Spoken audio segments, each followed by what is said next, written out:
professeur d'histoire, géographie et d'éducation morale et civique depuis 3 ans au collège Jean de Verrazane à Lyon, en réseau éducation prioritaire.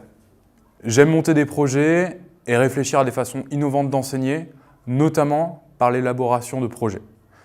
Celui-ci est une initiative personnelle.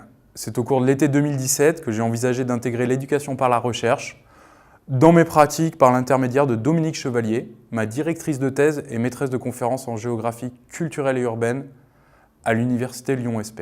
Dominique m'a fait découvrir le programme S'Aventurier, École de la recherche, avec qui j'ai pris contact. Leur proposition pédagogique a aiguisé ma curiosité et j'ai décidé de l'intégrer à mes pratiques de classe. J'ai défini le projet pendant les 2 premiers mois de l'année scolaire pour commencer à travailler avec les élèves au mois de novembre. Dans un même temps, l'éducation par la recherche en géographie et le rapport au savoir sont devenus mes sujets centraux de doctorat. Si ce projet répond à une volonté d'innover dans ma façon d'enseigner, il répond avant tout à 2 besoins particuliers. Tout d'abord, le besoin de placer les élèves dans des situations d'apprentissage concrètes en leur faisant adopter une démarche scientifique rigoureuse, qui est l'essence du métier de géographe. S'il est végétalisé, il est plutôt vert alors du coup?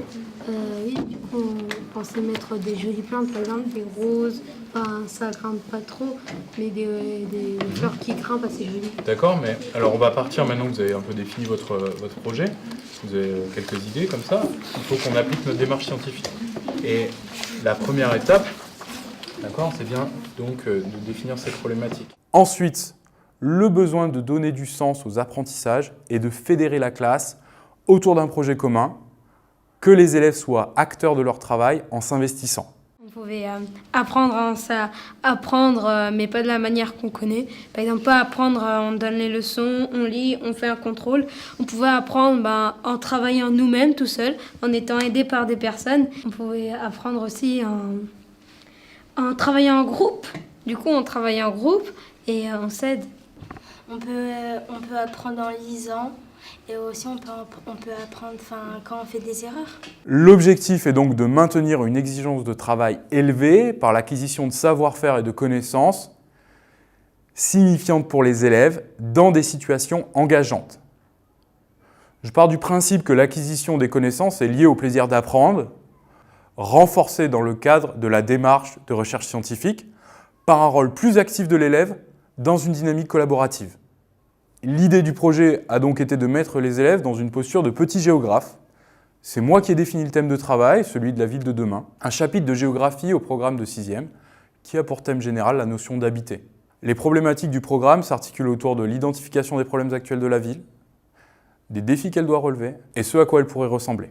Ainsi, les élèves doivent réfléchir à la ville de demain et donc forcément à celle d'aujourd'hui. Cette ville, ils la connaissent car ils y habitent et la pratiquent. Les voilà directement concernés par le sujet.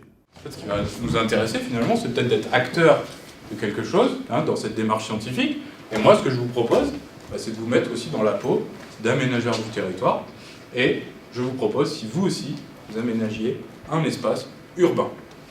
Avec le collège Jean de Verrazane, on s'est surtout intéressé à un projet qui s'appelle la ville de demain.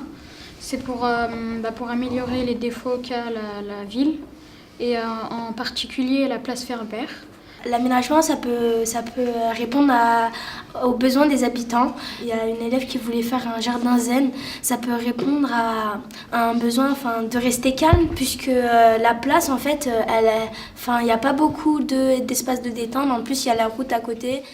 Le deuxième objectif du projet consiste à faire produire de l'espace aux élèves, qui, invités à penser leur espace proche, la place Ferber devant le collège, envisagent d'aller au-delà de la démarche de réflexion en proposant des solutions concrètes d'aménagement. C'est cette proposition d'aménagement qui a donc été le point de départ pour engager un projet qui intègre la démarche d'éducation par la recherche. Il y avait de nombreuses inconnues au début du projet, comme la collaboration avec le mentor ou les différentes étapes qui jalonneraient le projet. Une des plus grandes inquiétudes venait de la temporalité forcément longue d'un projet qui contrastait avec le rythme imposé par des programmes scolaires chargés.